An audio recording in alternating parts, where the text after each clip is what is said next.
My brothers, every one of us, and today I want a favor from you, yeah?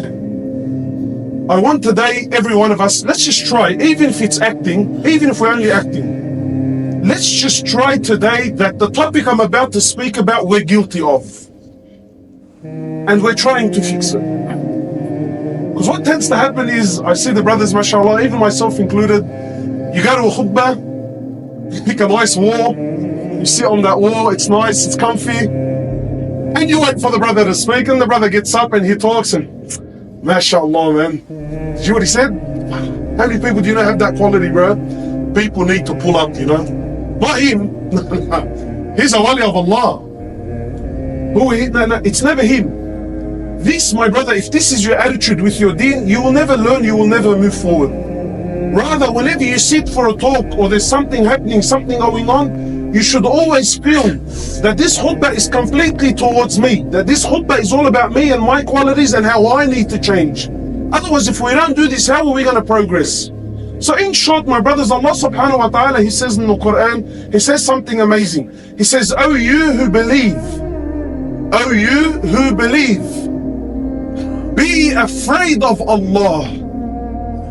Be afraid of Allah and be with those who are truthful in their speech and in their deeds." The order of Allah, O you who believe, be afraid of Allah. Not only be afraid, but be with those who are truthful in their speech and in their deeds. Truth. And standing for the truth is a quality of Iman, it's a quality of a believer. And what's funny is that if I was to ask anyone here, brother, do you stand for the haqq? Are you someone who stands for justice? Are you someone that is always on the side of the haqq? I'm sure all of you will stand up and say, of course, my brother. But today we're here to test them. Wallahi, my brother, be honest with yourself today, please. Because it's taken me a long time to break my own arrogance and pride and admit that, Hoblos, no, you don't always stand with the haqq. When push comes to shove, Hoblos has alliances. Hoblos has people that he will align with, that he will be on their side no matter what happens. My brothers, the Prophet of Allah, he says in an amazing hadith, and listen to these words, I'm sure you've heard it, and again we claim this, but when push comes to shove, everyone's true colors always shines. The Prophet of Allah, he says, speak the truth, sallallahu alayhi wa sallam. He says, speak the truth, even if the truth is against yourself. Wow. Much easier said than done. You know, my brothers, I've been, as someone that works in da'wah, and you become someone that the community opens up to. This guy calls you, he has a marriage problem. This guy's got some issue. Yeah, you somewhat get involved in people's personal lives. So again, I'm sure all of you here now, all of you believe that, brother, I stand for haqq and for truth and for justice always. The Prophet of Allah, he says, you speak the haqq and you stand for the haqq, even if the haqq is against yourself. Not only it's against yourself, brother. Maybe some of you is ready to stand for haqq if it's against him. Not only against yourself, but even if the haqq happens to be against your father, against your mother, against your brother, against the boys, against your own children, even if the haqq is against the Muslims. I think, what? Against the Muslims? Even if the haqq is against the Muslims and you know that that's the haqq, you have to stand for the haqq. You don't stand for the Muslims at that point. You see, when I tell you stand for the haqq, everyone here, and this is how shaitan works, and this is how I taught myself out. When you and I say, brother, stand for the haqq, what thought comes to your mind? You think, yes, of course, standing for the haqq is a beautiful position. Standing for the haqq is a glamorous role. Standing for the haqq is something that if I do it, that people will honor me and people will glorify me to somewhat extent. True or not? Yani you and I, when we say stand for the haqq and we put scenarios forward, we put such scenarios that anything other than standing for the haqq makes you look like a fool. So to your mind, you think, yeah, of course, absolutely I stand for the haqq. But the truth is, my brothers, standing for the haqq is a very bitter pill that when it comes to your mouth, most of us, we spit it out. Standing for the haqq, don't think standing for the haqq is something glamorous. Don't think you becoming someone that always speaks the truth and always takes the right stance. Don't you dare think that you becoming this person is going to make you someone that's loved in your community. Look at the Prophet of Allah. He became the most hated. Why? Why, sallallahu alayhi wasallam? They knew he was honest. They knew he was... But why? Because the haqq is always something that people, believe it or not, you and I, deep down, we don't like to listen to the haqq. We actually don't like it. We claim we do, but when you hear it, and you don't hear it how your mind wants to hear it, it burns you inside. Some time back, and wallahi there's a purpose to why I'm mentioning this story, I did a little video about Muslims ripping the welfare system, and so when we released it, wow, the backlash from the Muslim community, backlash. Brother, that's a bad go, and you disgraced Islam, and how dare you speak about us like this? And of course there was people who loved it and people that disliked it. Anyway, so subhanallah, of the very bad feedback, only 3 people actually came to tell me, you know, like the old expression, they have lots to say about you, but nothing to say to you. It's amazing. This concept is amazing. They have lots to say about you, but to say to you, they've got nothing. Anyway, very few brothers actually were man enough to call me and get through and say, brother, your video really upset me. SubhanAllah, and my point is not this particular subject, but just to highlight, all the ones that contacted me are religious brothers with beads. He said, brother, you know, how come you're mentioning this topic, and why did you bring this up, and you know, and you've disgraced us publicly? And I said to him, brother, did I say anything wrong? He said, no, you didn't. You said everything that you said was truthful. I said, then why are you bothered? He said, you know, how are people going to look at us? Are you concerned how people look at you, or are you concerned about speaking the truth and standing for the truth? Anyway, so after this incident, I became very upset. Why? Because one of the brothers, he said to me, you know, you disgraced Islam. I said to him, brother, do you think I wake up in the morning and I say to myself, how am I going to disgrace my deen? Anyway, wallahi, there's a reason why I've mentioned this whole story. So I was mentioning how upset I am to someone who's also involved in dawah. This brother's 24 years old. He said words that are way beyond his years. He said, Mohammed, what's wrong with you? You seem upset. I said, man, I can't believe this is how people interpret it. He said, let me tell you something I learned the hard way. Please, my brothers, this is advice for yourself in your own life. This is advice for the topic of truth. I said, what's that? You ready? He said, people will love you so long as you don't ask them to change, or you don't highlight their mistakes. People will love you.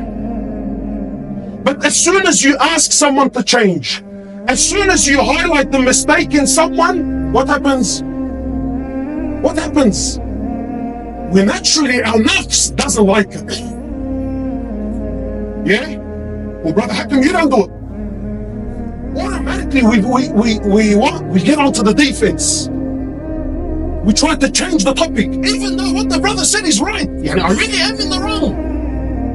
And that's what I love about the Aussies, you know, because they have this expression, Habib, and it's a typical Aussie, call a spade, and don't call it a big spoon.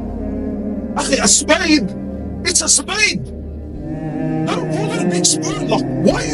It's a spade, you know, it's a spade. Nah, but you need to understand. But the way you was, it's a spade. Don't fool yourself and try to call it a big spoon. It is what it is. It's a spade. So my brothers, you standing for the haqq, don't think it's always a glamorous role. Don't think it's always a glamorous role. You know, I'll give you a very good example that also happened in my life.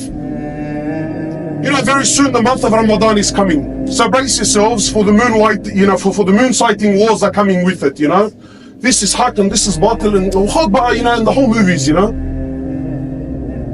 And it's a big thing. In truth, it's sad. It tears our community apart, yes or no? It does. So one time, wallahi, my brothers, and this, I want to highlight this for what reason? Not because this person I'm talking about is a bad individual. I know him, he's a God-fearing man, and wallahi, he's one of the best of people. But what I want to highlight to you today, and this is why I'm exposing my own weakness, that standing for the haqq is not as easy as what you really think it is. So anyway, in the midst of all the wars, I came to one of my shaykh, I said to him, Shaykh, what's going on? Wallahi, my brothers, I take an oath by Allah as I stand before you here today. He said to me, Hoblos, wallahi, and these were his words. He said, wallahi, I know moon sighting is the haqq. Wallahi, I know it's the truth. And wallahi, if it was up to me, I would only moon sight. But akhi, what do you want me to do? The pressure of the community is more than that I can carry. Can you see what's happening?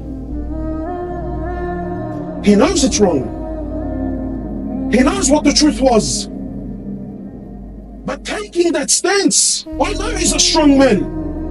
Yahi, I'm ready to take on 10, 15 people. But when the whole community turns on you, my brothers, that's the price you pay for standing for the haqq.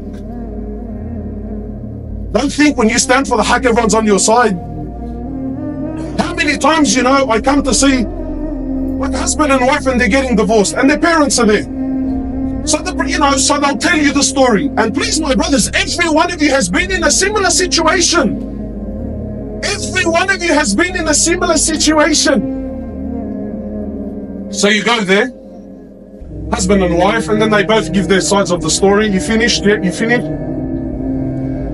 And the truth is clearly the haqq, the right, the just, whatever you want, is clearly on the side of whoever. It's really not important. But let's say it's on the wife, it's the wife's right. Khalas, the wife is in the right. She's clearly right.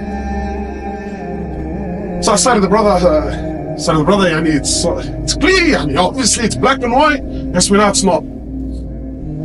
That's fine. But then the brother's mother would be there, or the brother's father is there.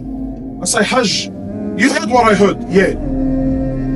It's pretty clear, yeah? It's me, yeah. So your son's in the wrong, yeah? He says, yeah, my son's in the wrong. I said, okay, good. So now take a stance. He said to me, but what do you want me to do, man? That's my son, I have to stand with him. You might laugh her off now, but how many of us have been in a very similar situation? How many of us, we've been in a very similar situation? And like I said, I come to expose my own weakness. Wallahi, there's an incident that happened with me in school days. Every time I think about this topic, it burns my soul. Why? Because I remember one time we were at school, and there was this guy, I would love to find him, his name was Jason. I don't know anything more than that. I remember his name was Jason. The boys used to say he's half Yahudi, half Mabarif Shu. So automatically back then at school, Habibi, he was X, he was off the bat. Poor guy, wherever he went, كفات على أنفه وعلى رأسه, صحصوح, wherever he went, the guy بياكل كفات left, right and center. And no one actually really knew was he half Jew or not. It was just khalas, when one of the boys, he spread something. Anyway, so one day, we were sitting in the quadrangle and all the boys were sitting there on the stairs, and he came and he had a brand new phone, and it was back then, it was the 8810, that chrome little slide thing. If you had that back then, Habib, you were the Don Corleone. So this guy rocked up and he had this little phone and all the boys, all sitting there. So, typical, Jahil, leb, thug thinking, this little Yahudi, bro, he's fine, well, khalas, I'm gonna rip it for him. Ya Allah. So khalas, what did the boys have in their head? They're gonna rip it. Show us your phone, mashallah, your phone from one hand to another. There's 50 of us sitting there. One hand to another, boom, the phone went. And I seen where it went. Wallahi, I seen where it went. But I'm one of the boys, and he's supposedly half Jew. Where's the phone? Where's the phone? So he came to me, he asked me, man, did you see where my phone went?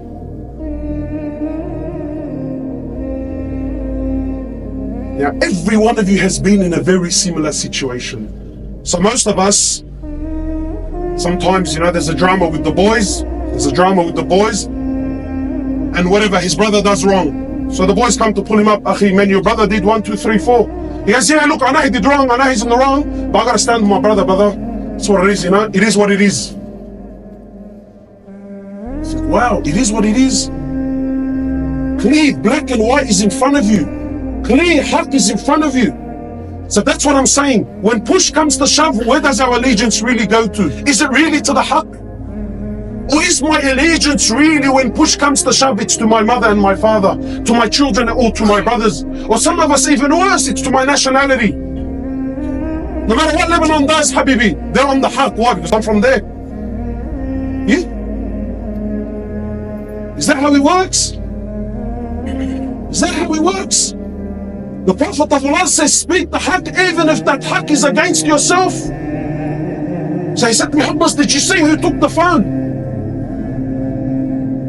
So I did what most of us do and say, yeah, look, you know, I didn't stand against the batil. So what did I say to him? Thinking I'm smart, but really, I was a shaban. I said, brother, I didn't say anything, man.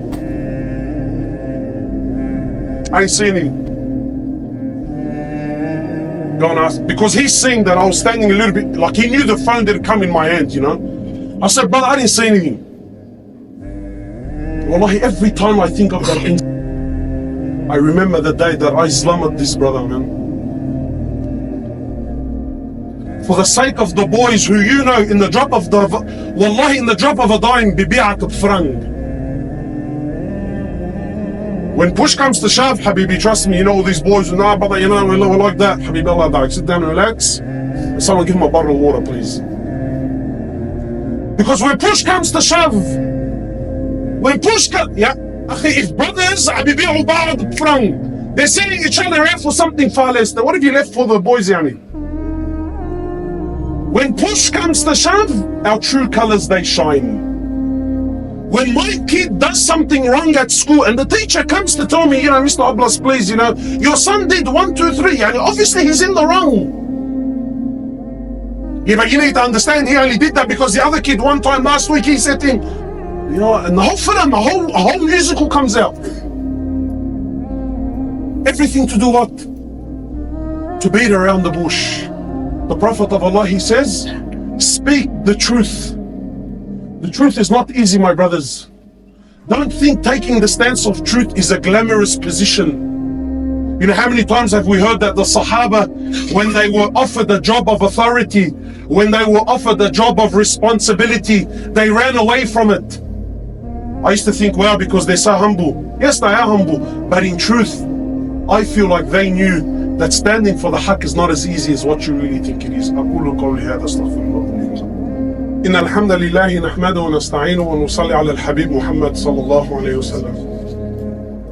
My brothers, earlier I mentioned that you speak the haqq even if the haqq is against yourself, even if the haqq is against the Muslim, even if the haqq is in the hands of another Muslim, you know, of someone that's a non-Muslim.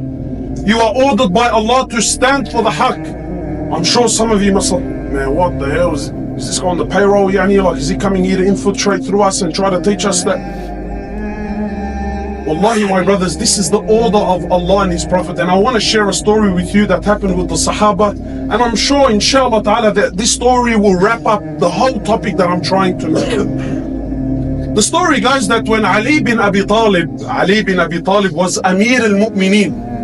And not only was he Ali bin Abi Talib at the time, he was also what? Amir al-Mu'mineen.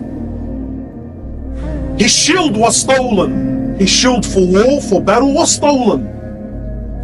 Please try to live this story, and I'll try and stop and inject a few things that I feel are very important. But please, just a couple of minutes left, try to live the story with me. So Ali bin Abi Talib, he's stolen, his shield is stolen. So he's walking in the marketplace and he sees a Jew selling it. He looks at the shield, he goes, man, this thing looks exactly like mine. So he picks up the shield, he's looking at it, then he finds markings that he knew this is, it's definitely, you know, every one of us on his phone, there's a particular mark, you know that's mine. So Ali finds some markings on the shield, khalas, he's convinced beyond all doubt, this, you know, not only is mine stolen, this is it 100%. So he says to the Jew, he says, oh Jew, this is my shield that you're selling. And it was stolen from me. He didn't accuse him of stealing it. He said to him, but it was stolen from me. This is mine, it belongs to me. So the Jew says, no, this is my property and I'm selling it. So now we obviously have a very typical dilemma. It's mine, now it's not. So Ali bin Abi Talib, who at the time was Amir al-Mu'mineen, who really didn't have to do anything. He would have took the shield, طلع وكفل الجو قال له sit down and now you're roll. He could have very well done it and no one was going to open his mouth with Ali bin Abi Talib. So Ali bin Abi Talib says fine. Obviously there's a situation here. We can sit down and argue about it all day long, or we can sort it out like civilized people. Today we don't sort things out like civilized people anymore, do we, eh? That's my gap versus your gap, huh? It's my boys versus your boys now. So Ali bin Abi Talib goes to the court. You know this story, what it does the dabki in my head, this story. It does the dabki the whole round. He took the Jew to the court system and said to the judge, he says, I have a dispute with this man. He says, fine. They walk in, proper court system. He says, what's happening? Imagine Amir al-Mu'mineen, not only he's the leader of the Muslims, but he's Ali bin Abi Talib, and he's standing in front of a Muslim judge that he assigned. Yani Ali's the one that assigned the guy. He says, this Jew has my shield and my shield. Am I shouting again? He says, this Jew has my shield and my shield was stolen from me and it's my shield. You know, I have to pause. Forgive me, I have to pause. Imagine this judge. This judge, forget that he's Amir al-Mu'mineen. Bro, that's Ali bin Abi Talib. That's, according to some valid opinions, the first Muslim ever. Ali bin Abi Talib, the first Muslim ever. Not only the first Muslim, he was raised in the house of Rasulullah sallallahu alayhi wasallam. Not only that, the Prophet of Allah promised him Jannah countless times. Not only that, he's married to the daughter of Rasulullah sallallahu alayhi wasallam, who will be the queen of the women of paradise. Not only that, he's the father of Al-Hassan al-Hussein. Not only that, he's Amir al-Mu'mineen. Yani, does Ali really have to twist any of our arms and tell me, wallahi, this is mine? Habib, after, but it's yours. I don't care what the Jew has to say. And how many times have you heard a one-sided story, but because it came from your mate, khalas, you already made a conclusion, eh? So the judge, talk about being in a sticky situation. He says, Ali, since you're the one making the accusation, he says, do you have any proof? Do you have any evidence? Do you have a witness? So Ali bin Abi Talib, he says, yes. But I want to ask you, by Allah, be honest with me. Does someone like Ali bin Abi Talib, does he need a witness? Be honest. Does he need a witness? So Ali bin Abi Talib says, yes, I do. Just says, alhamdulillah. He says, who do you have? He says, my son Al-Hassan. Well, if that was you and I, get the Jew and everyone jump on him and so look what the Muslim judge says. He says, Ya Ali, he says, you know I can't take Al-Hassan as a witness, he's your son. What the hell? Now imagine you, Ali bin Abi Talib. Habib, forget the shield now, you little update now, it's between me and you now. Why are you gonna put the Jew over me? Left and right, and what do you leave so I can spray your house? So Ali bin Abi Talib, he says, I have my son Al-Hassan. So the judge says, he says, Ya Ali, please man, do you have anything else? He says, no, Allah, that's all I have. He says, since that's all you have, and the only witness you can give me is your son, he says, then I have to rule in favor of the Jew. Stand for the haqq even when? Even when? Even when it's against yourself, even when it's against your dad, even when it's against your Amir, even when it's against a Muslim. Stand for the haqq, because that's the quality of a believer. Call a spade and don't call it a big spoon. If your brother's in the wrong, swallow the pill. I'm not saying you turn your back on your brother. I'm not saying that you let your son go. I'm not saying that no.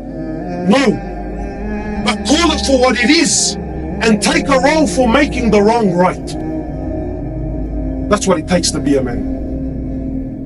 So I'm not saying that, if my son did something, I'm not telling you to abandon your son and leave him. No, that's not what's being said. No, you stand by your son. Of course, that's your son. But you call it for what it is. If he's in the wrong, you tell him it's in the wrong, and you take a stance for the haqq, and you try to make the wrong right. So the Jew, he doesn't know. He's thinking, what did I smoke this morning? Am I seeing this? That's Amir al-Mu'mineen. And he took me to a Muslim court in front of a Muslim judge, and he ruled in my favor. So the Jew bears witness. He says, Ashhadu an la ilaha illallah wa ashhadu anna Muhammad Rasulullah, and he accepts Islam. But for you and I, the most amazing part of the story is while at the end the Jew accepted Islam. Habibi, that's not the amazing part. The amazing part is even when the judge ruled against Ali bin Abi Talib, Ali bin Abi Talib didn't kick up a stink with the judge. The Jew, when he seen this, he accepted Islam and he says, by Allah, this shield does belong to Ali bin Abi Talib.